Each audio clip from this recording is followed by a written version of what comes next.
ఏపీలో న్యూస్ కోసం AP talk ఛానల్ని సబ్స్క్రైబ్ చేసుకోండి.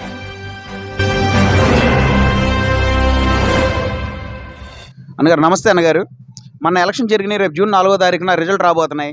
వైసీపీ ప్రభుత్వం ఏమో మేమే గెలుస్తాం ధీమా వ్యక్తం చేస్తుంది, అలాగే కూటమి ప్రభుత్వం కూడా 100% మేమే గెలుస్తామని ధీమా వ్యక్తం చేస్తున్నాయి. మీ స్పందన ఏమంటారు దీన్ని?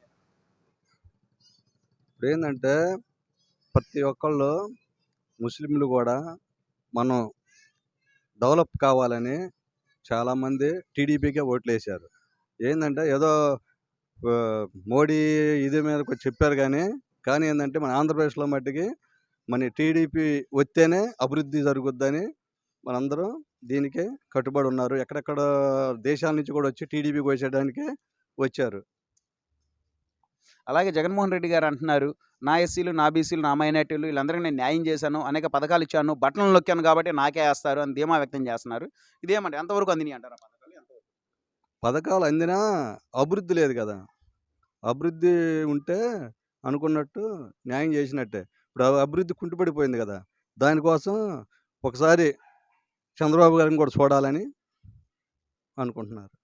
అలాగే పిఠాపురంలో పవన్ కళ్యాణ్ గారు అత్యధిక మెజార్టీతో గెలుస్తామని చెప్పి వీళ్ళు ధీమా వ్యక్తం చేస్తున్నారు. అలాగే వైసీపీ నాయకులు కూడా మేమే గెలుస్తాం, పవన్ కళ్యాణ్ డిపాజిట్లు కూడా రావని అంటున్నారు. ఎలా ఉంటుంది అంటారు దీన్ని?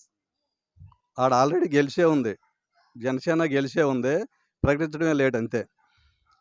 ఇప్పుడు సెంట్రల్ నియోజకవర్గంలో బొండా ఉమామహేశ్వరరావు గారు ఎలాగ ఇప్పుడు జనాలు ఏమనుకుంటున్నారు? బొండా ఉమామహేశ్వర గారు కావాలనుకుంటున్నారా, లేకపోతే ఏమనుకుంటున్నారు? అందరూ బోండా గారి కోసమే ఓట్లు వేశారు, ఆయనే రావాలనుకుంటున్నారు.